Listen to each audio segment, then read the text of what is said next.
pongo nervioso al abrir la palabra del Señor. Hoy día estoy un poco más nervioso, no sé por qué. Pero debo ser muy sincero con ustedes. La palabra que vamos a compartir hoy y que ya hemos leído el texto bíblico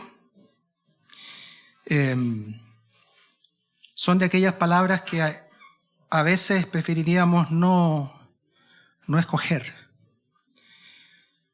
Pero el Señor nos bendice porque primeramente el que prepara el sermón es el que recibe la exhortación y la edificación. Y voy a compartir lo que me ha hecho bien. Y creo que el Señor también nos da la oportunidad de poder conversar acerca de un tema quizás tantas veces leído, tantas veces predicado, pero que siempre hay algo nuevo. Y curiosamente el texto dice que hay un mandamiento nuevo. Y no necesariamente es porque es primera vez que se dice, no es primera vez que en la Biblia tenemos este mandamiento. Pero sí habla de algo fresco, algo nuevo, algo que nos hace bien y que es necesario atesorar y cultivar. Vamos a orar al Señor, ya hemos leído el texto, ahí en Juan 13, 34 y 35, ténganlo abierto. Vamos a pedir al Señor su dirección. Oremos. Dios y Padre nuestro, te damos gracias porque hemos podido adorar tu nombre cantando alabanzas, porque hemos podido ser invitados por tu palabra para interceder por otros, para ofrendar, para confesar nuestros pecados. Y eso lo haces tú, Señor, porque somos tu pueblo. Y hemos venido aquí, Señor, no a hacer lo que nos gusta, sino que a hacer lo que tú nos mandas. Pero tú nos bendices, Señor, porque hay regocijo, hay gozo en el corazón, hay alegría en medio de la tristeza, hay paz y esperanza en medio de las dificultades. Te damos gracias, Señor, porque tu palabra es clara, tu palabra, Señor, es viva y eficaz. Y te rogamos, Señor, que penetre en nuestro corazón el día de hoy, para que haga vida en nuestras vidas, para que dé fruto, Señor, conforme a tu propósito. Bendice a cada uno de mis hermanos que estamos hoy aquí. Bendíceme también a mí, Señor, para que no me aparte de tu verdad. En el nombre de Jesús. Amén. Hermanos, hace un tiempo atrás se publicó un estudio que se conoce como el estudio más largo de la historia, que se realizó en la Universidad de Harvard y que tiene que ver con la felicidad de las personas. Fue un estudio que duró y creo que sigue desarrollándose más de 70 años. Y que lo que se hizo fue seleccionar un conjunto de personas de las más diferentes situaciones socioeconómicas, gente que ha tenido acceso a la universidad, gente que ha tenido acceso a los bienes, pero también personas del mundo más de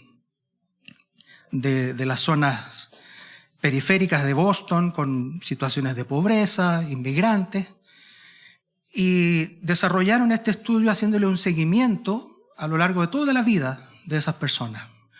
Jovencitos que fueron reclutados y les fueron haciendo encuestas año tras año a lo largo de su vida, hasta que finalmente llegan a los 70, 80 años y algunos incluso más allá y que ya fallecieron y fueron recopilando toda la información que se levantó a través de ese estudio. Y la publicación que se obtuvo hace poco hace una pregunta. ¿Qué hace a las personas tener una vida buena, una buena vida? ¿Qué hace que las personas tengan una vida satisfactoriamente feliz? Ese era el propósito del estudio. Sociólogos, psicólogos, de todas las disciplinas estaban investigando aquello. El libro es bien grueso, hay mucha información que se puede obtener allí. Pero la conclusión principal es que hay relaciones saludables. No importaba si era exitoso, si tenía una empresa, o si era pobre, o si le fue bien o mal en la vida de acuerdo a nuestros parámetros del éxito, sino lo que se repetía es que independiente de su condición socioeconómica, independiente de su situación familiar incluso, lo que prevalecía era que las personas que tenían relaciones profundas con otras personas, con amigos, con familiares, con personas de la iglesia, porque también aparece dentro del estudio esa situación, que participan regularmente en la vida de la iglesia o en otras actividades sociales, se reconocen a sí mismos como más felices, que tienen una vida mejor, una vida buena. Todo este esfuerzo, más de 70 años de investigación, yo pensaba, ¿no?, para descubrir algo que el Señor ya nos lo ha dicho hace miles de años en su palabra. Pero no solo tiene que ver con relaciones entre las personas, sino que la palabra del Señor ya nos ha enseñado que la única manera de tener una vida buena, una buena vida, una vida plenamente feliz, bienaventurada, gozosa, es tener una relación personal con el Señor Jesucristo. Y eso impacta en nuestra vida también en cómo nos relacionamos con los demás. Y de eso queremos hoy día meditar. No vamos a hacer un estudio de 70 años porque es muy largo, sino que nos vamos a dirigir a lo que la palabra del Señor nos enseña. Y lo que hemos leído, queridos hermanos, es un pasaje que está en el Evangelio de Juan, un evangelio que se ha escrito con un propósito bien definido. Si usted busca ahí en el Evangelio de Juan, en el capítulo 20, versículo 31, el propio evangelista nos va a decir cuál es el propósito de este evangelio. Nos dice: estas cosas se han escrito para que crean que Jesús es el Cristo, el Hijo de Dios, y para que creyendo tengan vida en su nombre. El apóstol Juan escribe este evangelio con ese propósito. Y nos vamos a dar cuenta, si usted lee el evangelio de Juan, permanentemente está recordándonos quién es Jesús. ¿Para qué? Para que sepamos quién es Él y creamos en Él, y para que creyendo tengamos vida en su nombre. Y particularmente este texto, los versículos 34 y 35 que hemos leído, están justo al comenzar su ministerio privado de Jesús. Hasta el capítulo 12 del Evangelio de Juan, Jesús está ante la multitud, está predicando, está enseñando, los judíos le escuchan, las multitudes lo escuchan, el Señor hace milagros en su tiempo y en su momento, pero siempre dice: aún no es mi tiempo de ser glorificado. Pero ya entrando al capítulo 13 de Juan, que se reúne con los suyos, con los apóstoles, con los 12, para celebrar la Pascua en Jerusalén, él dice: porque ya ha llegado mi tiempo de ser glorificado. Se está preparando el Señor para entregar su vida por los suyos. Y es muy interesante cómo parte el capítulo 13, a propósito de lo que hemos leído. El versículo 1 del capítulo 13 nos dice lo siguiente: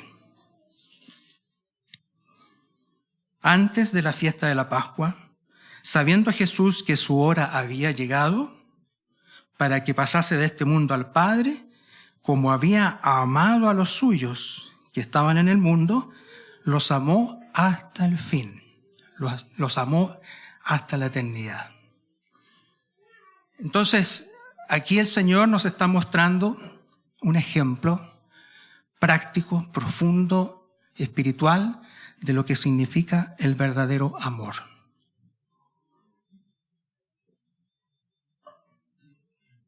Y esto es porque Jesucristo está cumpliendo el mandato que el Padre le dio, que era humillarse voluntariamente hasta dar su vida por los suyos. Y la humillación tiene que ver con su encarnación, tiene que ver con su ministerio terrenal, tiene que ver con su muerte en la cruz. Para después, tal como Pablo le dice a los filipenses, para después ser exaltado por el poder de la resurrección y por la ascensión, donde el Señor está sentado gobernando con autoridad sobre toda la creación. Así que tenemos aquí una enseñanza para nosotros respecto de Jesús, el amor y el verdadero discipulado. Jesús, el amor y el verdadero discipulado. Este texto que hemos leído en Juan 13, versículos 34 y 35, fíjense que 3 veces en estos 2 versículos el Señor da su mandamiento. Y el mandamiento es: ámense unos a otros. Y lo dice 3 veces. Y siempre nos vamos a encontrar en el Evangelio que Jesús es reiterativo, es insistente, porque es una muy buena manera de enseñar. El Señor está haciendo pedagogía con sus discípulos. Y si nos ponemos, y así los zapatos o en las sandalias de los discípulos, y vemos el Evangelio de Juan, nos vamos a dar cuenta que a pesar de que le repiten una y otra vez, ellos no entendían qué es lo que el Señor le estaba diciendo. Y es por eso que nosotros también necesitamos pedir la ayuda del Señor para que podamos no solo conocer estas cosas, sino que las podamos entender y las podamos mirar en la magnificencia de lo que significa el que el Señor nos mande a amarnos como Él nos ama. El texto dice en el versículo 34, dice: un mandamiento nuevo os doy, que os améis unos a otros. Es un mandato, no es una sugerencia, no es una recomendación ni una invitación superficial. Es una ordenanza, quizás distintivamente un encargo o un precepto que se hace cariñosamente, que se hace con el propósito de levantar la mirada hacia sí mismo, hacia Jesús, y poder entender la trascendencia de la vida. Pero es un mandato, es una ordenanza y es un mandamiento.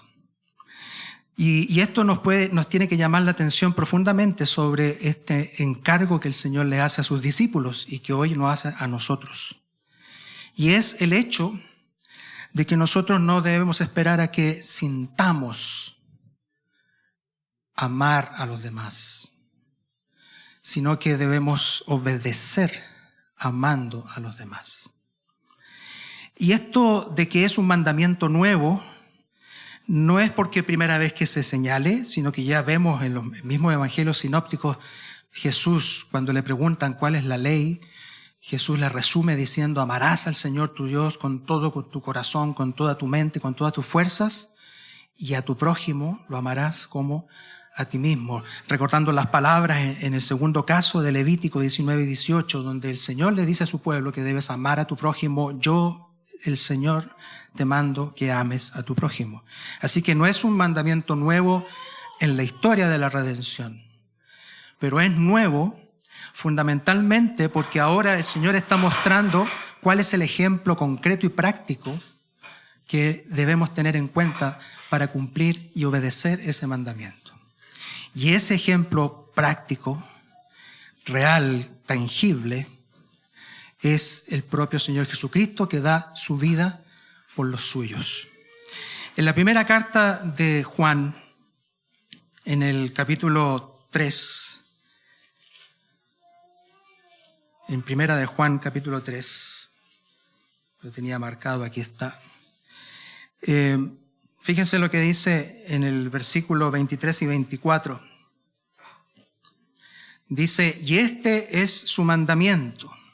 Juan está recordándole a los que leen, a los destinatarios de su carta, les dice: este es su mandamiento, que creamos en el nombre de su Hijo Jesucristo y nos amemos unos a otros como nos lo ha mandado. Y el que guarda sus mandamientos permanece en Dios y Dios en él. Y en esto sabemos que Él permanece en nosotros por el Espíritu que nos ha dado. Y en el versículo 16, en primera de Juan 3:16, dice lo siguiente: en esto hemos conocido el amor, en que Él puso su vida por nosotros. También nosotros debemos poner nuestras vidas por los hermanos. Así que es un mandamiento que el Señor nos da, que debemos obedecer reverentemente delante del Señor, pero además el Señor nos da el ejemplo. Y la novedad de este mandamiento está en el ejemplo, en el estándar, el referente que es el propio Señor Jesucristo, que amó de tal manera a los suyos que dio su vida por nosotros. El versículo siguiente, el versículo 33 de Juan 13:34, continúa y dice: como yo os he amado, que también os améis unos a otros. El ejemplo es como Jesús los amó. Y ese amor, que en todos estos pasajes que hemos leído acerca del amor, habla del ágape. Yo siempre he tenido la duda de por qué le llamamos ágape a las 11 que hacemos, o a compartir la comida. Y creo que eso lo ha hecho perder todo sentido a la palabra. Está muy... es un concepto reduccionista que tenemos a veces de vamos a tener un ágape fraternal, ¿eh? Pero esto es mucho más profundo que compartir la mesa. Esto tiene que ver, el ágape tiene que ver con abnegación, con negarse a sí mismo, humillarse hasta lo sumo por otro, para dar la vida por otro, incluso hasta morir, despojarse de su propio cuerpo para darle la vida, para darle expresar su amor por los demás. Así que esto es tremendamente profundo, es un amor constante, es un amor abnegado, es un amor incondicional. No es un amor que se dé porque el otro genere algo para que sea amado. Es un amor incondicional, es un amor que no nace por una motivación que surja del ser amado, sino que es un amor que nace del corazón que ama. Incluso a pesar de todo lo malo que la persona amada hace y se resiste a ser amada, el que ama le entrega hasta su vida por él. De eso estamos hablando, de esa clase de amor estamos hablando. No es un amor humano, no es aquel amor del cual se inspiran los cantantes para escribir sus melodías respecto de las cuales a veces nos agrada escuchar. Es un amor totalmente distinto. Es el amor de Cristo por los suyos, es el amor de Dios. Un amor que además es totalmente voluntario. Es una decisión consciente, valiente y sacrificial. Nunca me voy a dejar de sorprender justamente en el capítulo 13, donde Jesús da un ejemplo, pero extraordinario de este amor, cuando le lava los pies a sus discípulos, que entre los 12 a los cuales él le lava los pies, estaba nada menos que su enemigo, aquel que lo iba a entregar. No dice el texto que él no recibió ese servicio que el Señor le dio. También le lavó los pies, le lavó a los discípulos sus pies, incluso a Judas. Ese es el amor del Señor. Es cierto que la palabra y la escritura, el mismo Señor Jesucristo dice que Judas estaba ahí porque para que la escritura se cumpliera, para que él fuera entregado justamente para ser glorificado mediante su sacrificio por los suyos. Pero esa es la esencia del amor verdadero, el ejemplo de Jesucristo, que no dudó en entregar su propia vida por los suyos. Y en el versículo 35 de Juan 13, vuelve a repetir este mandamiento el Señor Jesús, pero le agrega algo más. Dice: en esto conocerán todos que ustedes son mis discípulos, si tuviereis amor los unos con los otros. Primero, si tuviereis amor, no si sintiereis amor. Si tenéis amor, si tienen ustedes amor, si expresan amor, si lo ponen en práctica los unos con los otros. Y eso es una marca del verdadero discípulo de Cristo. A veces pensamos que la marca de un verdadero discípulo es ser fiel a las doctrinas que hemos aprendido. y somos celosos de aquello. Y a veces nos gusta discutir mucho sobre doctrina, a veces se nos pasa la mano, olvidando lo esencial. Y lo esencial es esto: un verdadero discípulo de Cristo, una verdadera discípula de Cristo se va a conocer en la medida en que ama a los demás. Pero no como nosotros queremos amar, sino como Cristo nos ama. Hay un texto ahí en Primera de Juan, en el mismo texto que ya leímos en la primera carta de Juan. Voy a leer en el capítulo 3, versículos 17 al 22, que nos sirve claramente de explicación de cómo debemos mostrar, de cómo debemos tener amor los unos con los otros. Dice así en 1 Juan 3, 17 al 22. Pero el que tiene bienes de este mundo y ve a su hermano tener necesidad y cierra contra él su corazón, ¿cómo mora el amor de Dios en él? Hijitos míos, no amemos de palabra ni de lengua, sino de hecho y en verdad. Y en esto conocemos que somos de la verdad y aseguraremos nuestros corazones delante de él. Pues si nuestro corazón nos reprende, mayor que nuestro corazón es Dios, y él sabe todas las cosas. Amados, si nuestro corazón no nos reprende, confianza tenemos en Dios, y cualquiera cosa que pidiéramos, la recibiremos de él, porque guardamos sus mandamientos y hacemos las cosas que son agradables delante de él. ¿Cómo debemos tener amor con los unos a los otros? No de palabra, sino que de hechos, en verdad, dice la Escritura. Hendrickson en su comentario hace una referencia a algo que escribió un padre de la iglesia, ahí Tertuliano, en el 200 después de Cristo, pocos años después de estas palabras que fueron registradas, casi un siglo después. Y Tertuliano dijo, en un escrito que se llama de apologética, dice: pero son sobre todo las muestras de un amor tan noble las que conducen a muchos a distinguirnos, se refiere a los discípulos de Cristo. Ved, dicen, cómo se aman entre sí, porque los otros son movidos más bien por el odio mutuo. Ved cómo están incluso dispuestos a morir unos por otros, porque los otros mismos más bien se matarían entre sí. Eso lo dice Tertuliano 100 años después del escrito de Juan, haciendo ver de que los cristianos se distinguen, los discípulos de Cristo se distinguen de la manera en que se aman unos a otros, de la manera que incluso están dispuestos a morir por los otros, a entregar su vida por los otros. A veces estas palabras nos parecen inalcanzables y la excusa principal que tenemos es decir, ¿cómo nosotros vamos a amar como Cristo amó si Cristo es perfecto, Cristo es santo, Cristo es Dios? Nosotros no somos así. Pero el Evangelio y el Nuevo Testamento nos enseña que el amor es un fruto del Espíritu. Y cuando hemos sido regenerados por el Espíritu Santo, Él pone en nosotros tanto el querer como el hacer. Y nos da la capacidad para obedecer los mandamientos del Señor.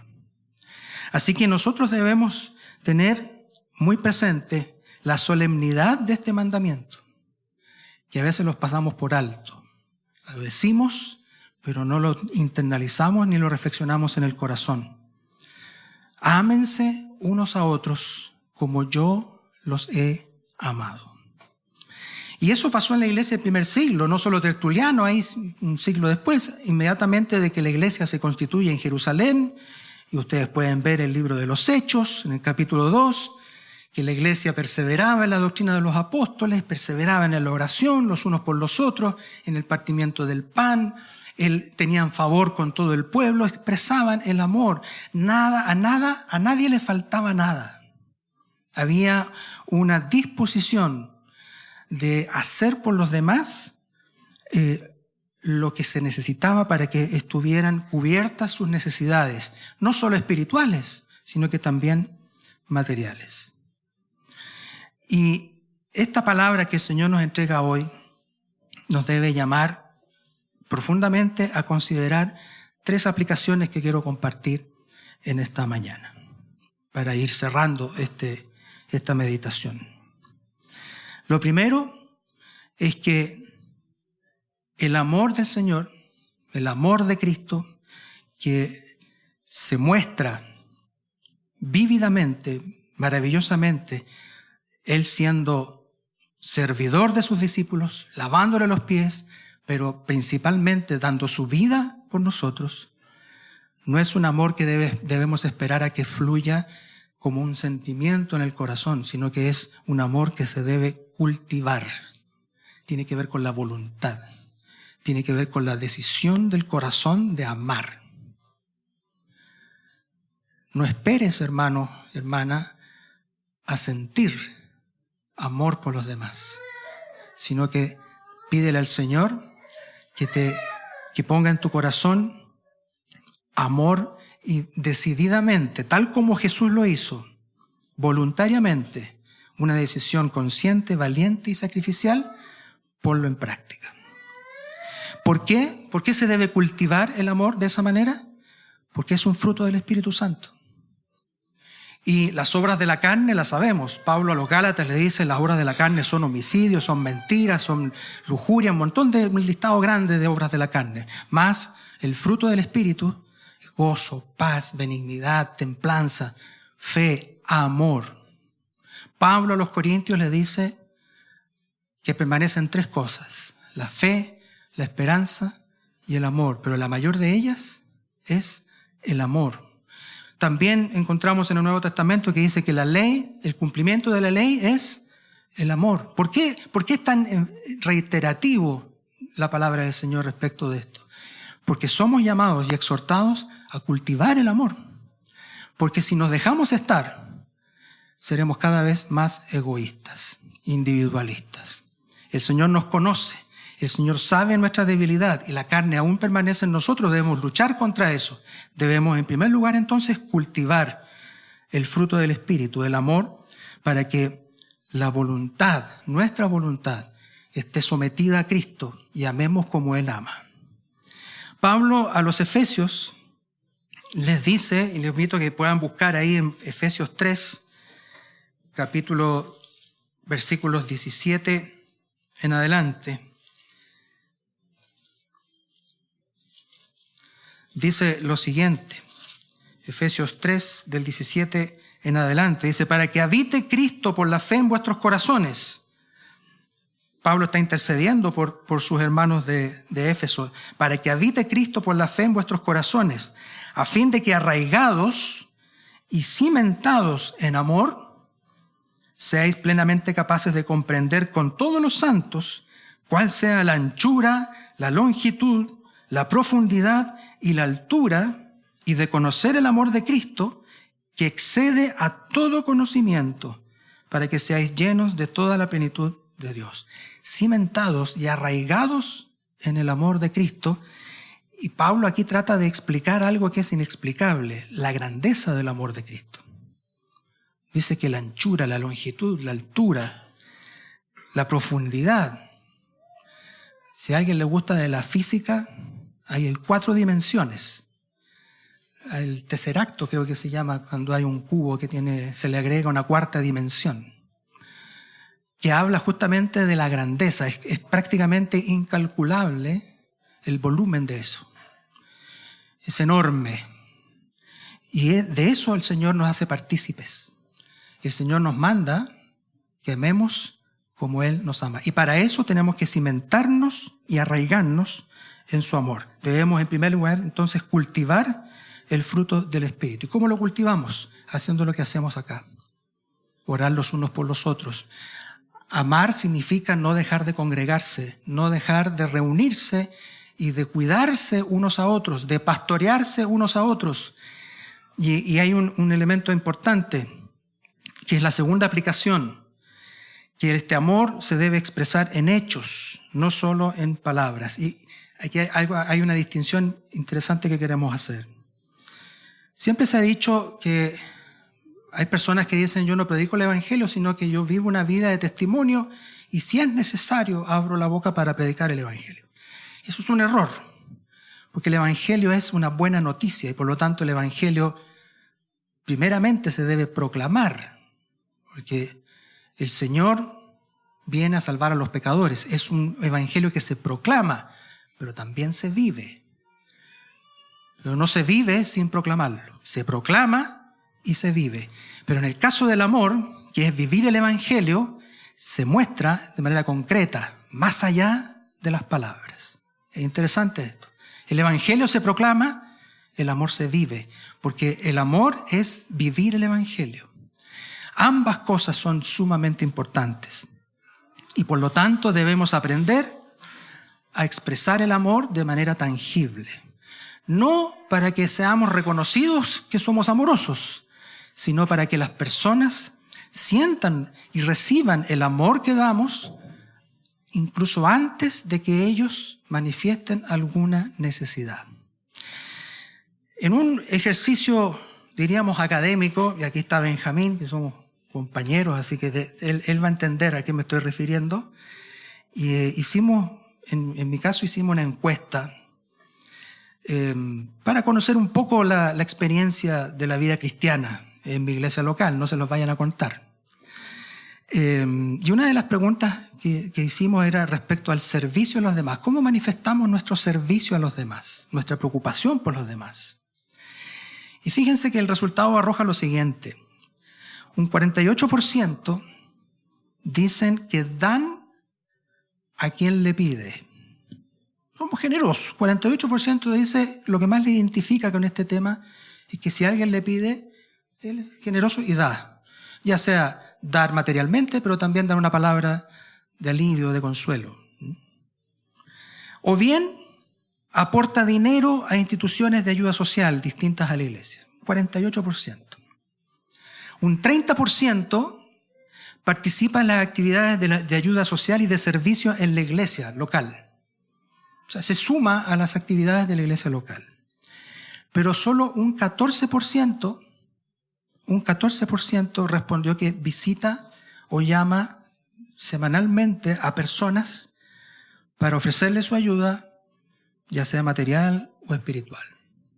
Un 14%. Un dato que adicional, la mayoría mujeres. Hay una diferencia significativa entre hombres y mujeres. Los hombres son más reactivos. Las mujeres, a pesar de que es un porcentaje bajo, pero son más proactivas.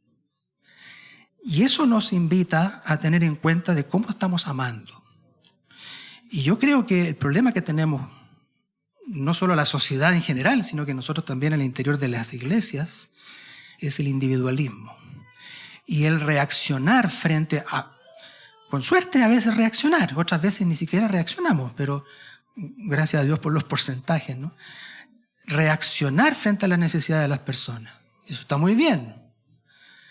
Pero cuánto más necesitamos anticiparnos y preocuparnos antes de las que personas den, porque hay muchas personas además que no dan señal de que tienen necesidad. Si Jesucristo no hubiera tomado la iniciativa, queridos hermanos, no estaríamos aquí. Y eso es lo que el Señor nos invita, a amar como Él amó. Él amó hasta dar su propia vida por los suyos. Y no esperó, sino que Él simplemente puso su vida como ofrenda, como sacrificio voluntario, valiente y sacrificial por los suyos. En tercer lugar, queridos hermanos, el amor se ofrece a los otros sin esperar nada a cambio. Se ofrece a los otros sin esperar nada a cambio. No podemos ejercitar el verdadero amor si nosotros amamos para que nos amen. El ejemplo de Jesucristo es conmovedor. Jesucristo amó, pero Él fue rechazado. De hecho, de los 12, había uno que lo traicionó. Y de los otros 11, vemos en la Escritura, en los relatos del Evangelio, cuántos estaban con él en el momento de la cruz, del momento que fue llevado a la cruz, ese juicio injusto que le hicieron. Ni siquiera Pedro, el vehemente Pedro, que dijo, donde estés yo estaré contigo, si vas a la muerte yo iré contigo, no dejaré que nada te pase, ahí estaré contigo. Lo negó 3 veces. Jesús amó sin esperar nada de los suyos. Y nosotros debemos aprender también a amar con esa intensidad. Amar sin que nosotros incluso seamos amados. Por eso que el Evangelio es tan radical y es tan sorprendente. Incluso nos llama a amar a nuestros enemigos. Aquel que nos hace daño, aquel que desea nuestro mal. ¿Qué debemos nosotros entregar? Amor. Hermanos, un nuevo mandamiento el Señor nos da, que nos amemos unos a otros. Como Él nos amó, así debemos nosotros amarnos. Y todos conocerán que somos discípulos de Cristo cuando mostremos, cuando demos amor unos a otros. Lo único que nos resta, queridos hermanos, frente a esta palabra, es humillarnos y pedirle al Señor que nos dé la gracia de poder amar como Él ama y dar toda la honra y toda la gloria cuando lo hayamos hecho al Señor solamente, porque es el Espíritu Santo el que produce en nosotros esta maravillosa gracia del amor que Él nos enseñó. Te invito, hermano, a que amemos a los demás como Cristo nos ama. Oremos. Padre Celestial, sabemos que somos indignos delante de ti, pero tú nos dignificaste por medio del sacrificio de Cristo. Y lejos esté de nosotros, Señor, el pensar siquiera que no somos capaces de amar como tú nos amas, porque eso es tentación del diablo. Ayúdanos, Señor, a escuchar tu voz y no la nuestra. Pondremos 1000 excusas que nacen de nuestro pecado para no amar como tú nos amas. Pero el poder del Espíritu Santo es más grande que nuestro pecado. Y te pedimos, Señor, que tú nos hagas amar como tú nos amas. Ayúdanos, Señor, a cultivar este amor.